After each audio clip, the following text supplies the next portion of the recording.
பாராட்டுக்கள் அனைத்தும் படைத்தவனுக்கே. உணவுகள் மென்மையானால் உடல்கள் வலிமையாகும். HSV வந்தால் கேன்சர் வரதுக்கான வாய்ப்பு அதிகம். ஆதாரமும் தீர்வும் இந்த வீடியோவில் நம்ம பார்க்கலாம்.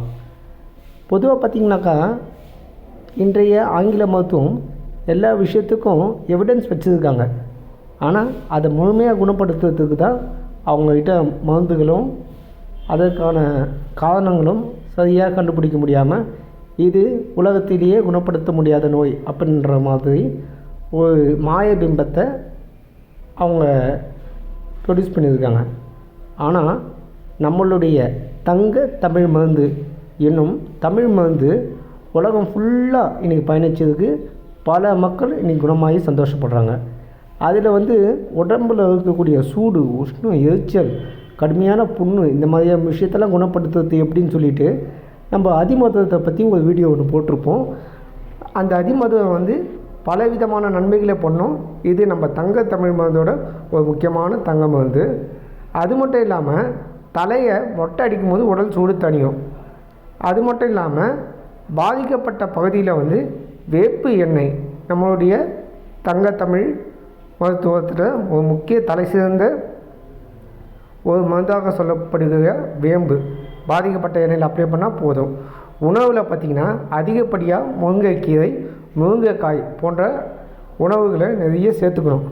அப்படி சேர்க்கும் போது என்ன ஆகுனாக்கா உடலில் அதிகப்படியான இரத்த ஓட்டம் ஜாஸ்தியாகவும் உடலில் இருக்கக்கூடிய அந்த கெட்ட உணவுகள் வெளியே போகும். அது மட்டும் இல்லாமல் அத்திப்பழம், நம்மளுடைய நாட்டு அத்திப்பழத்தை கொஞ்சம் கொஞ்சமாக பயன்படுத்தணும்.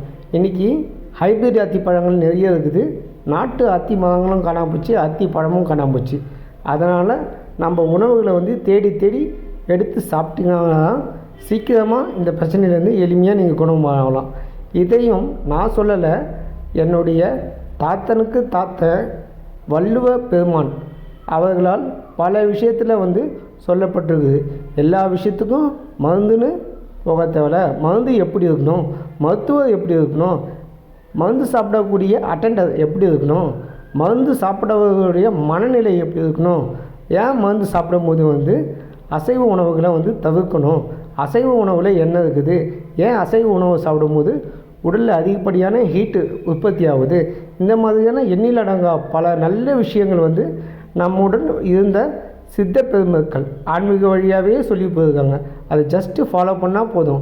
அது மட்டும் இல்லாமல் HSV இன்றைக்கி குழந்தைகளை கூட விட்டு வைக்கல. சின்னஞ்சிறு குழந்தைங்களாம் இன்றைக்கி இந்த ஒரு மோசமான ஒரு இக்கட்டான பால்வினை நோயில் இறைவனடி சேர்ந்துடுறாங்க. அதுவும் மோசமான நிலையில் போய் சேர்ந்துடுறாங்க.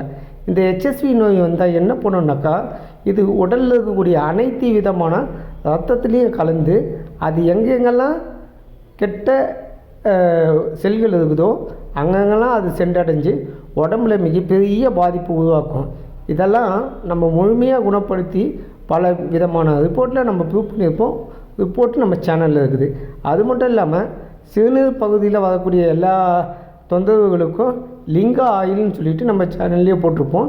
இந்த லிங்கா ஆயிலை பயன்படுத்தினீங்கன்னா கூட சிறுநீர் சம்மந்தமாக இருக்கக்கூடிய அனைத்து தொற்றையும் முழுமையாக குணப்படுத்திக்கலாம். ஸோ பயன்படுத்துங்க, பலனடைங்க. நன்றி.